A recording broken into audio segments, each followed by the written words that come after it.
Are you feeling crappy all the time? Are you failing at diets? Are you having challenges controlling your blood sugars or controlling your weight? Have you tried intermittent fasting? Today, I have with me my gentle soulmate, Lori Lewis, who I met at an amazing retreat. And she's an intermittent fasting expert and health coach with Fast Forward Wellness.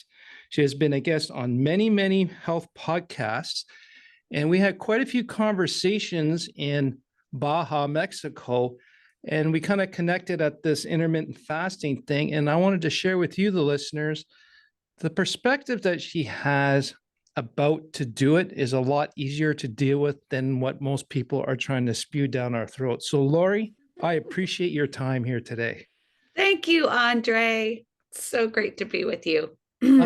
Plug yourself. Can you give a little bit of background to your story and who you are and why you do it? Absolutely. Well, we'll start today. I'm almost 61 years old, and I'm so happy to report that I have no aches and pains or illnesses or medications.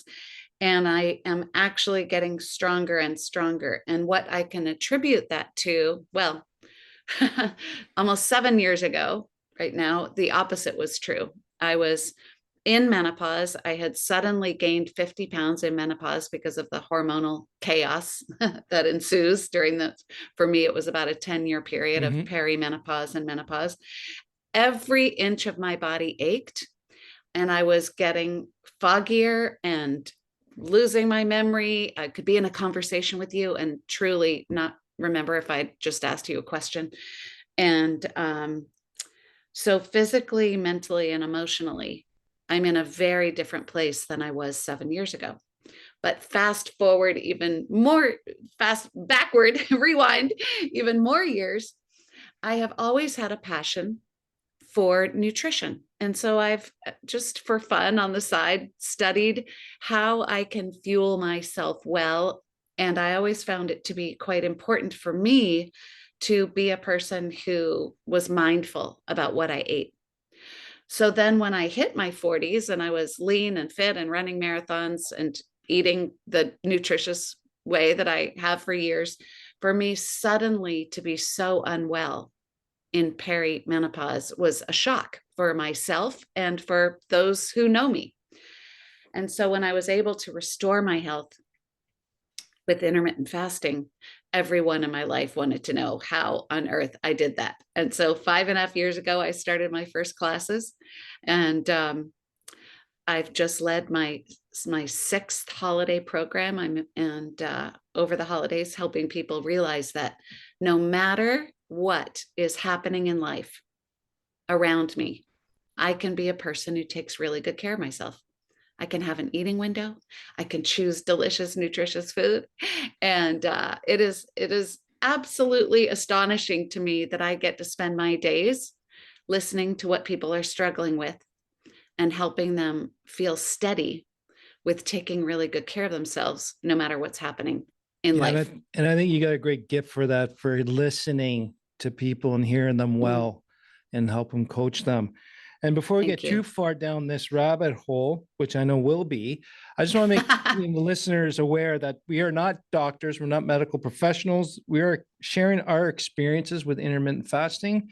And please consult your physician before you try intermittent fasting. And we, for myself, I had guidance with my physician as well. So we're not doctors. We're just sharing our experience. And with the ADHD brain, diet has a big effect on our symptoms as well. So, Lori, start us off. What is intermittent fasting, and is it a diet? I know that's the biggest question out there. People say it's a diet. I never considered it a diet. Enlighten me, please. Definitely not a diet. And if there are people who are thinking, this isn't for me, I don't have any weight to lose, this is not a diet, and it's not even a weight loss regimen. So I say it's not a diet. It's a quiet, having a pause from taking in food and nutrients and flavored drinks for a good percentage of every 24-hour period provides a physical and mental and emotional healing rest. So it's not a deprivation. It's not a punishment. It's actually a replenishment. So what it is you take the 24-hour day and you create for yourself what I call the clean fasting hours. Very, very simple. I think if there's one rule for intermittent fasting, it would be to actually fast during the fasting hours. And then you carve out for yourself an eating window. People are like, what's the best eating window? Well, that is completely customized, and it can start in a gradual way. And you can have 2 meals and a snack in an 8-hour window, or 2 meals and a 6-hour window, or 1 meal and a snack in a 4-hour window. And people think, wow, that sounds crazy. That sounds too hard. Well, what is really beautiful that happens is when a person decides to start, you just start with tonight. Like, what time are you going to close your eating window tonight? It's as right easy now, as that. present moment. Right. Yeah. Right now, present moment. It's not, wow, someday I might do that thing and I have to figure out which plan I'm going to do. That's all left remnants from diet culture and diet mindset. This is as easy as, when am I going to bed tonight? The same question, when am I sleeping tonight? I'm aiming for 8 hours, So it's the same thing with having some fasting hours. You decide today when you're going to close your eating window. You drink plain water. You have in your mind, what I've started the clock for my healing hours, much like sleep. And then you sleep and you wake up and you have a glass of plain water. And maybe if you like coffee, you have a black coffee. And then when you feel hungry, you open your eating window and eat normally. That's how you start. And what will happen for people is that you'll start to realize, I'll just share my own experience, is I started with having an 8-hour window from 12 to 8. And I realized pretty quickly that I could enjoy 2 meals in 6 hours. And I didn't feel like 2 meals in 8 hours. That was what worked for me. And then it's bounced around, and I've changed it over the nearly 7 years that I've had an eating window every day. But I would love for people to relate to intermittent fasting as simply as having an eating window and consciously and deliberately putting our bodies into this healing rest during the fasting hours. It's very motivating. We're lowering inflammation and boosting immunity. And you were about to say. Like when you said to us at that retreat, it's an eating window. It to me was immediately, how can you explain it as simpler? Like, that was very simple to understand. And that eating window could be wide open, it could be half closed, could be closed. And the other thing I really liked with your messaging was, today I might have a bigger window or I might have a smaller window. And it's totally adjustable. Flexible. Yes. Please go more about the flexibility part, because diet's a regimen. Everyone says you got to do it 8, 16, whatever the math is, or 12 and whatever, 12 and 12. So why do you promote this flexibility part? Because I think this is key. I promote the flexibility because it's your choice. And yet, this is important too, when human beings are creating new habits, doing the same thing every day can be helpful. So I recommend, because I've coached thousands of people at this point, it's like, okay, I know we're all unique, but I can also see some trends of what works for most people. To start gradually, decide today when you're closing your eating window, drink plain water, go to bed, wake up tomorrow, drink plain water, drink a black coffee or a black tea, and eat later. And then gradually increase the fasting hours, shrink the eating window, and settle in there. And that settling in there means really a solid month of just settling in and trying to do that same thing. You've got some guardrails on your eating window. It's like, then you start getting in your mind, I don't eat before 10, whatever, I'm making this up. I don't eat before 10. I don't eat past 4. I don't eat before 2. I don't eat past 9:30, so you get in your mind what works for your goals, your family, your work schedule, your fitness, your sleep, and you move it around and settle in there. Yeah. And then when it comes to flexibility, people freak out because, as you said, we're so used to rules. If you get invited to brunch, you could say, if someone invites you to brunch at 10 and you don't normally open your eating window till noon, you can just say, hey, can we meet at 11 instead? Or you can just accept and Hmm. open your eating window earlier on that day. You didn't ruin anything. It's not a setback. It's just when you chose, you didn't screw up, you didn't fall off any wagon.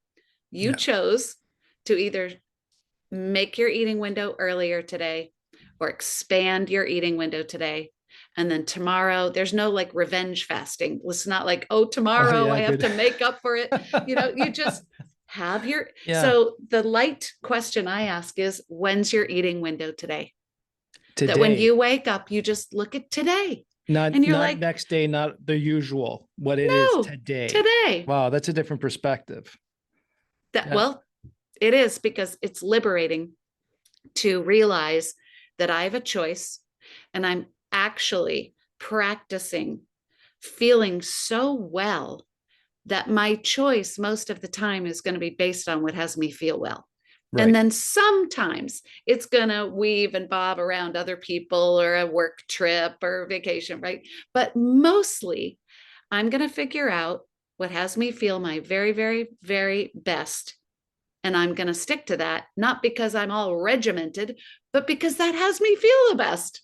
Right. So, yeah, Yeah, like for me, when I got diagnosed with type 2 diabetes and I that's a wake decided I'm up. going to take, yeah, it was definitely a wake up. And then when I realized I can manage it and not hurt me, um, Mm. I was learning about the intermittent fasting and all that. And I just decided, if I'm not eating, my body's not converting blood sugars.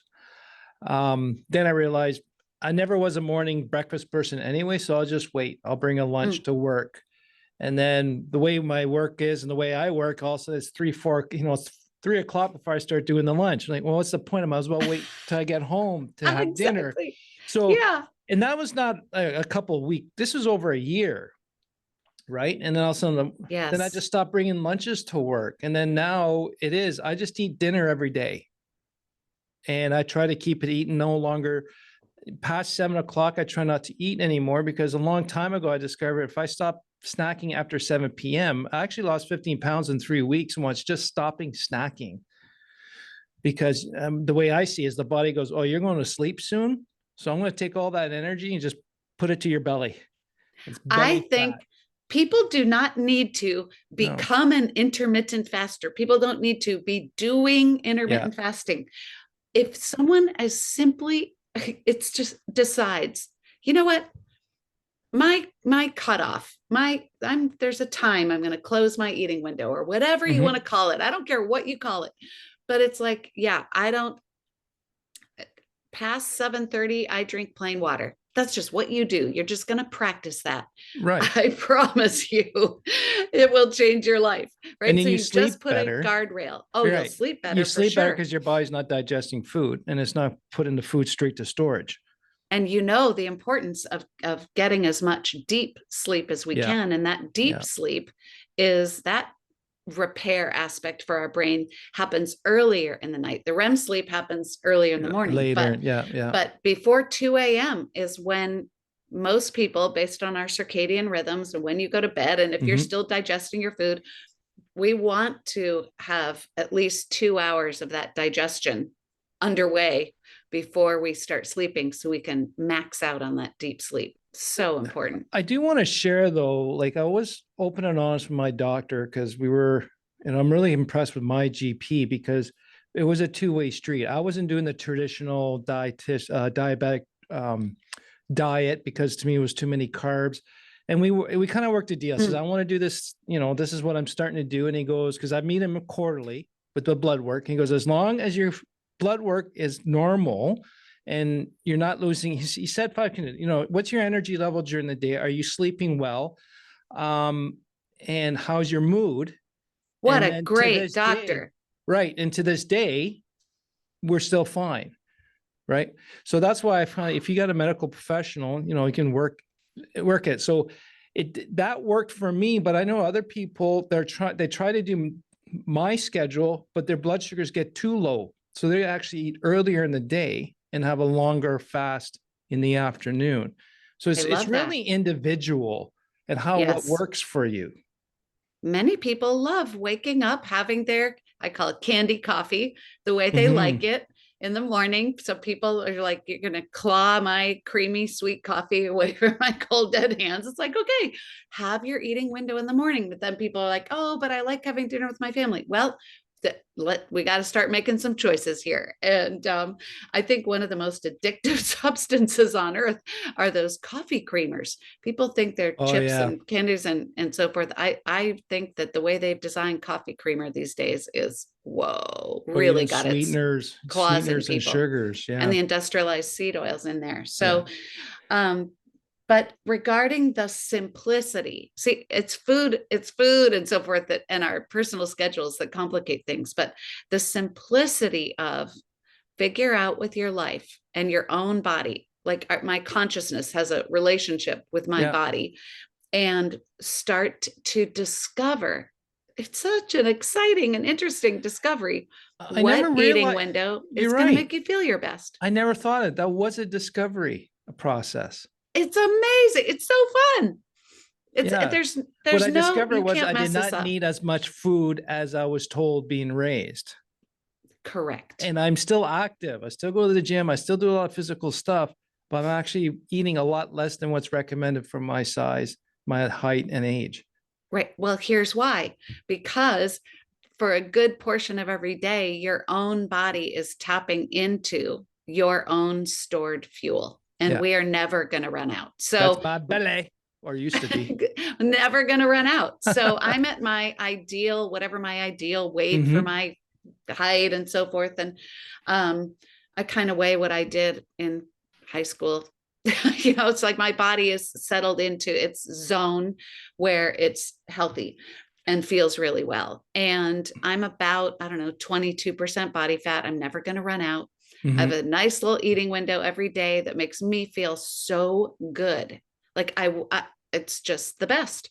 And I don't talk about what my schedule is too often, because in our culture we just think we should do what the expert does, and I don't think so. Just Right. because I like to eat later doesn't mean someone else could not choose for themselves a breakfast, a morning and early lunch eating window. So what we're aiming for is what works for me in terms of having me feel my absolute best. And what I love that you said about your doctor was they spoke about sleep and all these other, like, how do you know if it's working, right? People are like, oh, I tried intermittent fasting, it didn't work for me. Well, first of all, it's so customizable. I'm always curious, if you were doing it, what were you doing, right? And then we can explore, like, Well, what one thing didn't I work didn't about do it for was, you. since I skipped 2 meals, eat 3 meals in one sitting. That's what I did not do.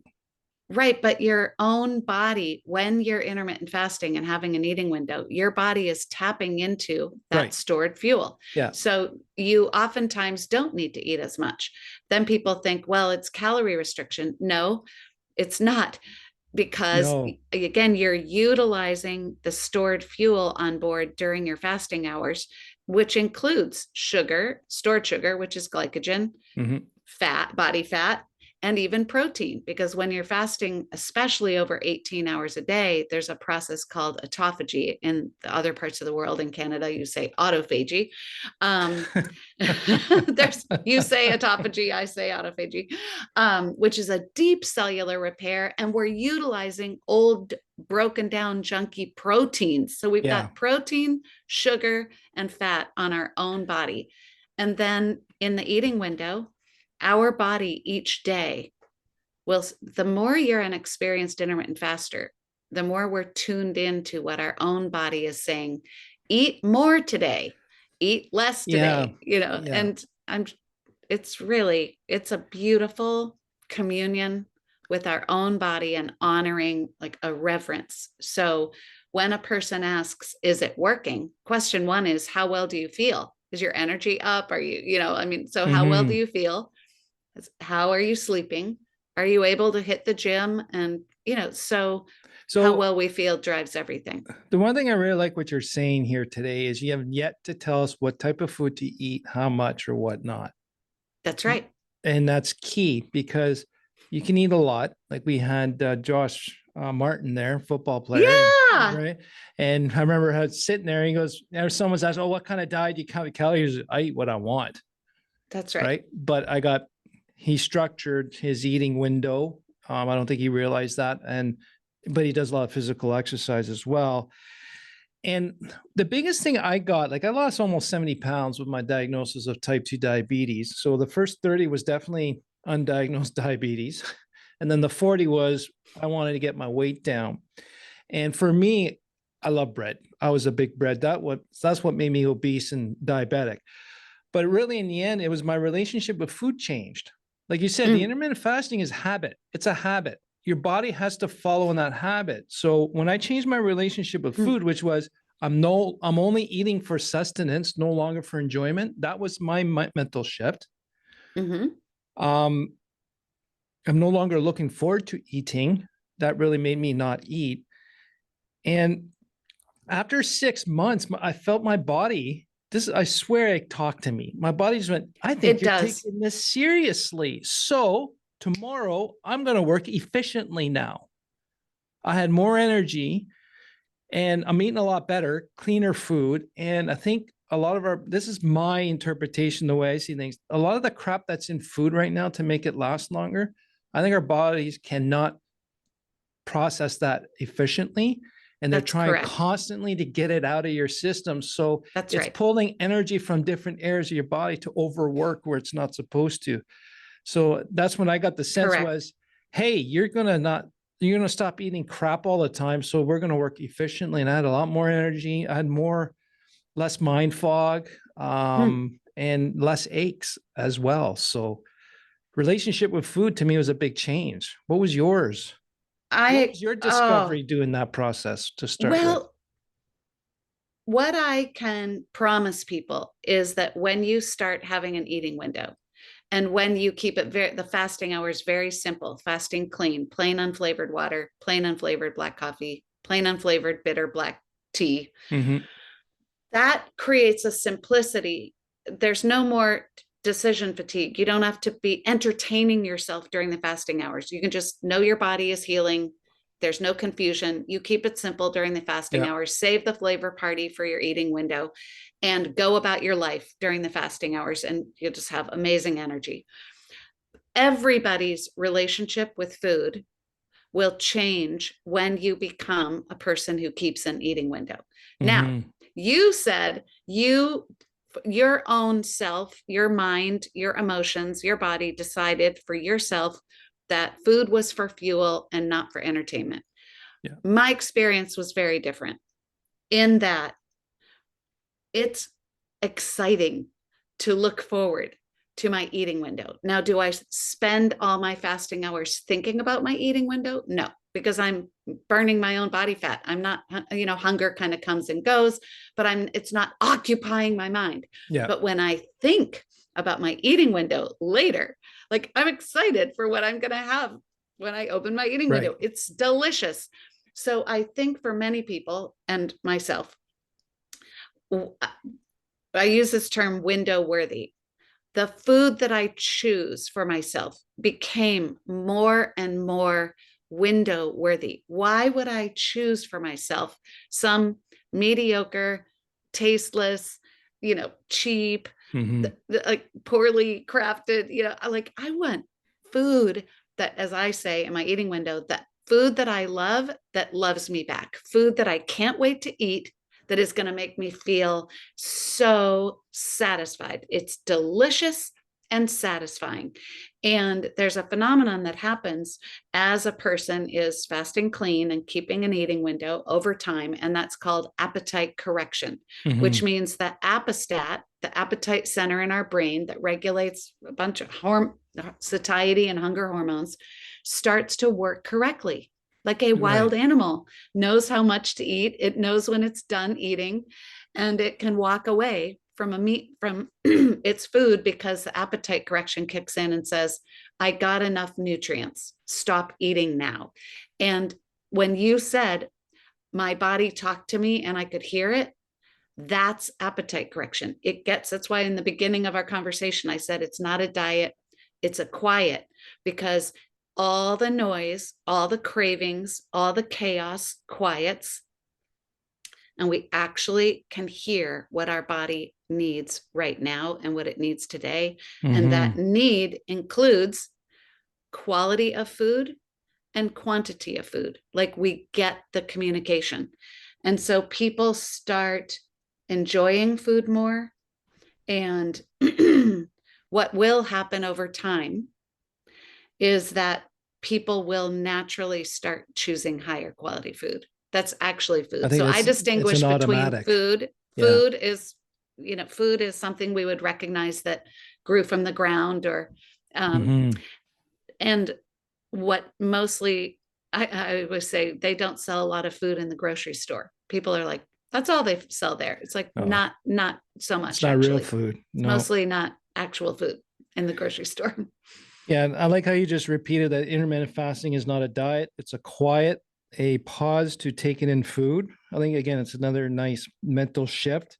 And I really like your message about being flexible with your eating window and being flexible with yourself. It's not a regimen. It's be okay with it. Some days I like how he said, just worry about today, not tomorrow. If you have a wider window today, oh, well, keep going. That's right. Right. And you're not, and it's a habit you got to form, really, is what happens.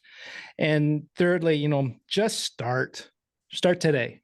Let's start with a 2-hour window, or 8-hour window today, or 10-hour window. And then we might slow it down over and then build it from there. And I really like that. And in the end, there are no strict rules for intermittent fasting or eating window. Do what's best for you and what works for you. Get insights from others.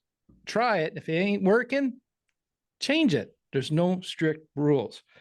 So, 2 things, my gentle soulmate. Where can people find you? And if they're looking for coaching on this? My business is called Fast Forward Wellness. Excuse me. Fast Forward. And I'm on Instagram, Fast Forward Wellness, and my website is fastforwardwellness.com. And I love it when people go to my website, and you can sign up for a free checklist of how to start. If if you're like, what were all those guidelines, instructions she gave? And I've got, I really love hearing from people how they've started, how it's going for them, what questions they have. And it is an absolute joy to coach people in groups on Zoom. I was a Zoom pioneer starting back in 2018. And I also have one-on-one clients, and that we move the needle on all their health markers, which is very exciting. Any last words for the listeners? Oh my gosh. I want people to know that we can own our own health, and it's a lot easier than we think it's going to be. And that it starts with a consciousness of, when's my eating window today? That's surprisingly healing for people. And keep it really simple. We can really heal our own selves. Yeah. Yeah. And you've done it. I've done it. I've seen many others. Not easy. It takes work, but it takes determination and focus, for and sure. Resilience. And us entrepreneurs, we're known for that. And for you, the listener, have you considered an eating window? And also, what is your relationship with food? Let me know. I'd be curious to hear. You can send me an email at andre@tacticalbts.com. And thank you, Laura, for being here. It's a joy. I love talking to you, and I love talking about this. And I love thinking about there being at least a person out there who decides tonight what time they're closing their eating window, and they see how long they can go tomorrow. And to you, the listener, thanks for learning with me. We'll talk to you soon.